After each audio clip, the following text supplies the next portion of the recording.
Hello friends, welcome back to our YouTube channel. In our previous video, I discussed about the pattern of the questions of the chapter first. Today I discuss with you about the chapter first, accounting for partnership basic concept, theoretical part and numerical part of this chapter. First one is the main topic, nature of partnership. Second one is partnership deed. Third one is maintenance of capital account of partnership. कल हमने अपनी video में यही बताया था आपको कि maintenance of capital account पे आज तक बहुत ज्यादा एमसीक्यू आए हैं, ये कैपिटल अकाउंट पे क्रिएशन पे क्वेश्चन आए हैं। उसके बाद नेक्स्ट था distribution of profit among partner, इस टॉपिक के ऊपर भी हमारे बहुत सारे क्वेश्चन आए हैं। Guarantee of profit to a partner, इसके ऊपर भी बहुत सारे क्वेश्चन आए हैं। पास्ट एडजस्टमेंट, तो कहने का मतलब ये four topics, maintenance of capital account of partners, distribution of profit among partners, guarantee of profit to a partner and past adjustment, ये हमारे इस चैप्टर के मेन टॉपिक्स हैं जिनके ऊपर हमारे सीबीएसई बोर्ड में क्वेश्चन आए। आज इसके बारे में हम थोड़ा ब्रीफ में डिस्कस कर रहे हैं। सबसे पहले हमारा है nature of partnership. Nature of partnership में आपकी क्या क्या फीचर्स है पार्टनरशिप की। सबसे पहले एसोसिएशन ऑफ टू और more than two person. Partnership के अंदर मिनिमम 2 पर्सन चाहिए, मैक्सिमम नंबर ऑफ पार्टनर्स आपके 50 हो सकते हैं according to the companies act 2013। तो आपके जो मिनिमम नंबर ऑफ पार्टनर्स है वो 2 रहेंगे और मैक्सिमम नंबर ऑफ पार्टनर्स है वो कितने रहेंगे, 50।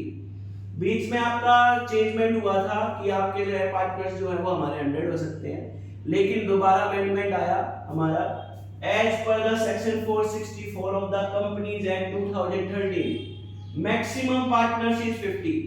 मैक्सिमम पार्टनर 50 होंगे। जैसे ही 50 पार्टनर क्रॉस होंगे हमारी जो है वो कंपनी के अंदर हमें कन्वर्ट करनी पड़ेगी, अदरवाइज पार्टनरशिप के अंदर हमारे 50 ही रहेंगे। 50 से ज्यादा पार्टनर होते ही हमारी पार्टनरशिप इलीगल हो जाती है, 2 से कम पार्टनर होते ही हमारी पार्टनरशिप इलीगल हो जाएगी। Agreement can be written on oral, जो भी हमारे पार्टनर्स हैं या जो भी हमारी पार्टनरशिप है इनके बीच में जितने भी एग्रीमेंट हुए हैं, जितने भी पार्टनर्स हैं सभी के बीच में जितने भी एग्रीमेंट होते हैं उसको हम पार्टनरशिप डीड या आर्टिकल ऑफ पार्टनरशिप का नाम देते हैं। तो जो आर्टिकल ऑफ पार्टनरशिप है या जो पार्टनरशिप डीड है वो हमारी या तो रिटर्न में होनी चाहिए या ओरल में, और बिल्कुल बेस्ट बात करें तो वो हमारी रिटर्न में होनी चाहिए, क्योंकि ओरल के बेस पर कंफ्यूजन क्रिएट हो सकता है, डिस्प्यूट हो सकता है। प्रॉफिट शेयरिंग अमंग पार्टनर, जब भी पार्टनर्स के बीच में एग्रीमेंट होते हैं तो वो एग्रीमेंट बिल्कुल क्लियर होते हैं कि हमारा जो प्रॉफिट है वो प्रॉफिट हम किस रेशियो में डिवाइड करेंगे।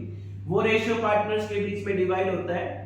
फॉर एग्जांपल 3 पार्टनर्स हैं ए बी सी, तो वहां पर हमारा जो रेशियो है वो 3:1 हो सकता है, 4:1 हो सकता है, या फिर कुछ भी इंफॉर्मेशन नहीं है तो वो इक्वल भी मान सकते हैं 1:1। तो वो हमें सेलेक्ट करना पड़ेगा कि हमारा प्रॉफिट शेयरिंग क्या होगा, किस तरह हमें प्रॉफिट डिस्ट्रीब्यूट करना है। Should be carried on some business, हमें कोई ना कोई बिजनेस करना ही पड़ेगा, क्योंकि पार्टनरशिप एक ऐसी फॉर्म है जिसके अंदर हमें रेगुलर बेसिस पर गुड्स एंड सर्विस की डीलिंग करनी होगी, प्रॉफिट अर्न करना होगा, बिजनेस में रेगुलरिटी डीलिंग करनी होगी, बिजनेस भी ऐसा होना चाहिए जो लीगल हो। तो ये जो पर्टिकुलर पार्ट है ये हमारा है नेचर ऑफ पार्टनरशिप, कि हमारे पार्टनरशिप में क्या है। Main condition minimum 2 partner, maximum 50 partner, इन सभी के बीच में जो भी एग्रीमेंट होगा वो रिटर्न या ओरल होना चाहिए। प्रॉफिट जो है वो किस रेशियो में डिवाइड होगा उसको हम नेचर ऑफ पार्टनरशिप का नाम देते हैं। सेकंड वन है पार्टनरशिप डीड, पार्टनर्स के बीच में जो भी एग्रीमेंट होते हैं वो रिटर्न या ओरल में होते हैं, उसको हम क्या बोलते हैं, पार्टनरशिप डीड बोलते हैं। A return agreement about the content of the deed, कोई भी रिटर्न एग्रीमेंट है जो भी पार्टनर्स के बीच में होगा उसको हम पार्टनरशिप डीड या आर्टिकल ऑफ पार्टनरशिप बोलते हैं। इसमें name and address of partner, partner का क्या नाम है, पार्टनर का क्या एड्रेस है वो मेंशन किया जाएगा, फर्म का क्या नाम है वो मेंशन किया जाएगा। इंटरेस्ट ऑन कैपिटल, अगर आप कैपिटल पे इंटरेस्ट लगा रहे हो तो इंटरेस्ट ऑन कैपिटल किस रेट से लगेगी वो इसके अंदर मेंशन करनी है। इंटरेस्ट ऑन ड्रॉइंग, अगर पार्टनर ने कोई भी अमाउंट अगर बिजनेस से विड्रॉ किया है तो उसके ऊपर इंटरेस्ट किस रेट से लगाएंगे वो मेंशन करना पड़ेगा। Profit sharing ratio and partner capital. Profit sharing ratio क्या होगा, अभी बताया था 3:1, 4:3:1, या फिर कुछ भी इंफॉर्मेशन नहीं है तो पार्टनर्स के बीच में जो प्रॉफिट होता है वो हम इक्वल मान सकते हैं।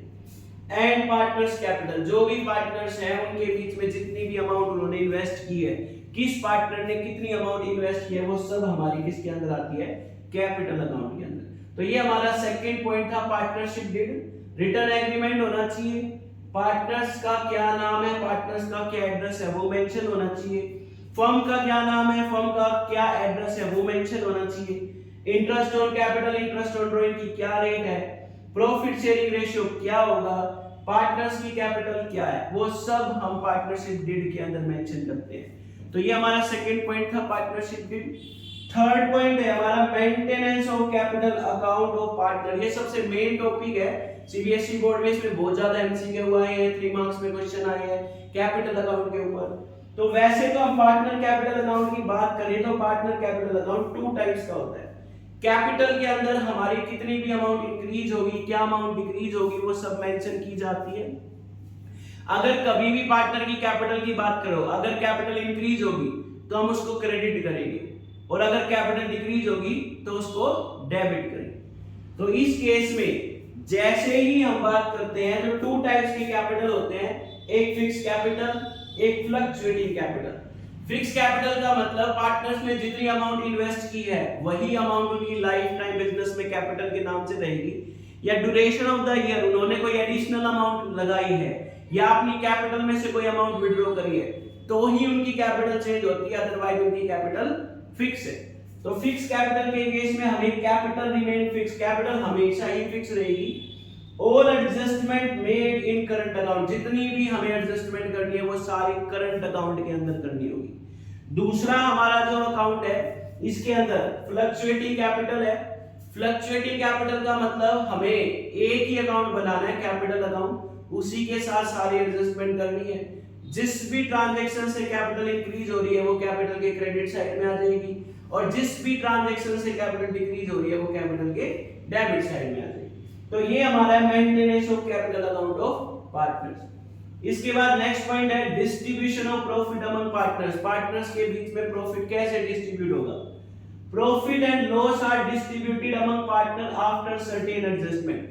कभी भी पार्टनर्स के बीच में प्रॉफिट डिस्ट्रीब्यूट करना है तो पहले कुछ एडजस्टमेंट है, वो एडजस्टमेंट्स करनी होगी। वो क्या क्या है, preparation of profit and loss appropriation account. आपको profit and loss appropriation account बनाना है। ये अकाउंट पार्टनर से रिलेटेड होता है। जितना भी आपका नेट प्रॉफिट आया है प्रॉफिट एंड लॉस अकाउंट से, उस प्रॉफिट को बेस मानते हुए, उसको यूज करते हुए पार्टनर से रिलेटेड जितने भी एक्सपेंस है वो हम इसकी डेबिट में करेंगे, और जो भी कोई हमारी इनकम है वो हम प्रॉफिट एंड लॉस एप्रोप्रिएशन की क्रेडिट में लिखेंगे। Interest on capital is calculated, इसमें इंटरेस्ट ऑन कैपिटल कैलकुलेट किया जाएगा। बट ये बात हमेशा ध्यान रखनी है, इंटरेस्ट ऑन कैपिटल जो कैलकुलेटेड किया जाता है वो टाइम के बेस पे कैलकुलेट किया जाएगा। Opening capital is calculated if not given. अगर आपको क्वेश्चन में ओपनिंग कैपिटल नहीं दे रखी तो वो आपको ओपनिंग कैपिटल कैलकुलेट करनी है, क्योंकि जो भी इंटरेस्ट ऑन कैपिटल है वो हमेशा ओपनिंग कैपिटल पे ही कैलकुलेट किया जाता है। Interest on drawing is calculated, जो भी आपने पर्सनल यूज के लिए पैसे फर्म से विड्रॉ करे हैं उस पे फर्म आपसे इंटरेस्ट चार्ज करती है, तो वो इंटरेस्ट ऑन ड्रॉइंग आएगा। ये हमारा फोर्थ पॉइंट था distribution of profit among partner. इसमें प्रॉफिट डिस्ट्रीब्यूट किया जाता है पार्टनर्स के बीच में, प्रॉफिट लॉस एप्रोप्रिएशन क्रिएट किया जाएगा, इंटरेस्ट ऑन कैपिटल कैलकुलेट करनी है, ओपनिंग कैपिटल कैलकुलेट करनी है, इंटरेस्ट ऑन ड्रॉइंग। ये सब हमारा डिस्ट्रीब्यूशन ऑफ प्रॉफिट का मेन पार्ट है। इसके बाद नेक्स्ट पॉइंट है guarantee of profit to a partner. अगर हम किसी भी पार्टनर को प्रॉफिट दे रहे हैं तो कुछ पार्टनर्स जो हैं वो आपके एक या दो पार्टनर को गारंटी देते हैं कि हम आपको इतनी अमाउंट ऑफ प्रॉफिट तो देंगे ही देंगे। अगर आपका प्रॉफिट शेयर कम आ रहा है तो जितना भी शेयर कम आ रहा है तो रिमेनिंग पार्टनर्स को एक पर्टिकुलर रेशियो में बियर करेंगे, बट आपको प्रॉफिट गारंटीड है, इतनी अमाउंट तो मिलेगी ही मिलेगी। उसको बोलते हैं guarantee of profit to a partner. Guarantee given by all partner, जिस पार्टनर को गारंटी दी गई है उसको छोड़ के बाकी जितने भी पार्टनर है सभी उसको गारंटी देते हैं, भाई आपकी अगर प्रॉफिट का हिस्सा गारंटी से कम आता है तो जितनी भी डेफिशिएंसी होगी वो डेफिशिएंसी रिमेनिंग पार्टनर्स बियर करेंगे।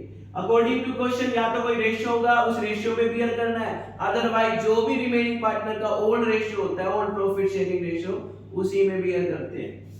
Minimum guarantee of profit to potential partner, जो भी पोटेंशियल पार्टनर है, जो भी हमारा पार्टनर है, या तो हमारा पार्टनर आया है या एट प्रेजेंट एग्जिस्टिंग पार्टनर है, उसको हमें मिनिमम गारंटी देनी है। कितना प्रॉफिट, तो आपको देंगे ही देंगे।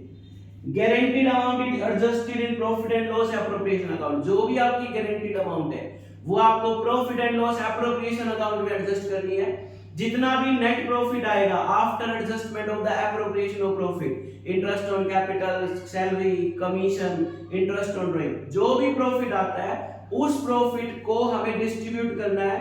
गारंटीड पार्टनर का शेयर कैलकुलेट करना है, जितना भी कम आ रहा है वो रिमेनिंग पार्टनर बियर करेंगे। वो डेफिशिएंसी हम एग्जिस्टिंग पार्टनर, रिमेनिंग पार्टनर्स में से माइनस कर देंगे, और जो भी अमाउंट कम पड़ रही थी गारंटीड पार्टनर की, उसमें वो अमाउंट जोड़ देंगे। तो वो अमाउंट हमारी गारंटीड अमाउंट है, वो हम प्रॉफिट एंड लॉस एप्रोप्रिएशन में एडजस्ट करते हैं। Remaining profit are distributed among partner, जो प्रॉफिट बचता है वो बाकी पार्टनर्स में डिवाइड करेंगे।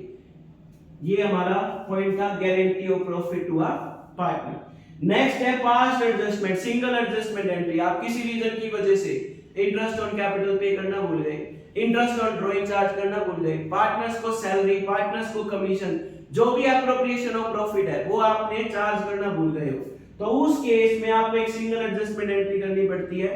उस सिंगल एडजस्टमेंट एंट्री में क्या है, जब भी आप कोई अकाउंट प्रिपेयर करते हो तो उसमें कुछ ना कुछ एरर रह जाती है कि हमने इंटरेस्ट ऑन कैपिटल 10% से देना था लेकिन 8% से दे दिया, या इंटरेस्ट ऑन कैपिटल को देना ही भूल गए, इंटरेस्ट ऑन ड्राइंग देना था, इंटरेस्ट ऑन ड्राइंग को देना भूल गए, या फिर ये कह सकते हो सैलरी कमीशन पे करनी थी वो पे करना भूल गए। इसके अलावा आप ये कह सकते हो कि जो भी हमारा प्रॉफिट बांटना था वो गलत रेशियो में बांट दिया। तो ये सब चीजें हमारी सिंगल एडजस्टमेंट एंट्री में आती हैं कि किसी भी रीजन की वजह से कोई भी एरर हो गई है तो हम अपने सारे अकाउंट को डिस्टर्ब नहीं करेंगे, दोबारा से अकाउंट क्रिएट नहीं होंगे। हम एक सिंगल एडजस्टमेंट एंट्री करते हैं जिसका नेट इफेक्ट जो भी आ रहा है, जिस पार्टनर की कैपिटल इंक्रीज हो रही है उसको क्रेडिट कर देंगे, जिस पार्टनर की कैपिटल डिक्रीज हो रही है उसको डेबिट कर देंगे। तो आज का जो हमारा टॉपिक था वो ये था, नेचर ऑफ पार्टनरशिप के बेस पे accounting of partnership basic concept. कौन कौन से थ्योरेटिकल पार्ट है इसके अंदर, इस चैप्टर के अंदर हम क्या क्या पढ़ेंगे, वो सारी चीजें आपकी nature of partnership, partnership deed, maintenance of capital account, fix capital, fluctuating capital, profit का डिस्ट्रीब्यूशन कैसे करना है, गारंटी प्रॉफिट कैसे हमें एडजस्ट करनी है, और जो भी हमारी सिंगल एडजस्टमेंट एंट्री है, ओमिशन ऑफ एरर है, उनको किस तरह से हमें दूर करना है। तो आज का हमारा टॉपिक था, मुझे लगता है आपको ये सारी चीजें क्लियर हो गई हैं। फिर भी आपको कोई डाउट है तो आप हमें कमेंट कर सकते हैं। आज के लिए